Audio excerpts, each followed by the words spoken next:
Hundreds of police officers came together in support of one of their own who died in the line of duty. Police officers from all over the area said their final goodbyes to Sandusky officer Andrew Dunn, who was shot and killed over the weekend.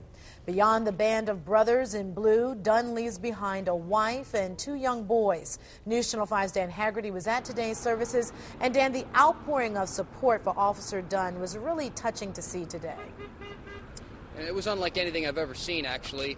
It's pretty amazing just the transformation here in this near this cemetery over the past half hour. You could barely see the grass in this Sandusky cemetery because it was so filled with people, both law enforcement, as you mentioned, as well as it seemed like thousands of people that showed up from the community.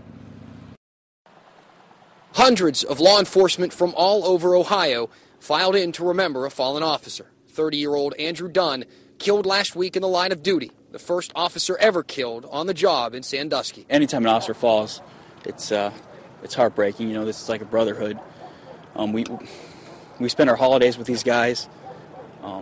Rather than their family, these guys become brothers and family members rather than just co-workers. Officer Corey Momschlov works in Worcester and was part of the massive turnout and vehicle procession that seemed to stretch for miles. I think it's very important to the family knowing that the whole police community is behind him and his family. A sentiment that spanned citywide as thousands of people lined the procession route for an officer, husband, and father taken before his time. Show our support.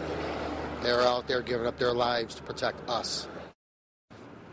And Officer Dunn was laid to rest just a short time ago, so coming up at 6 o'clock, we'll share some somber moments from the funeral and from moments in the cemetery behind me. Also, we talked to a few more people from this community who said they didn't even know Officer Dunn, but shed a tear for him today.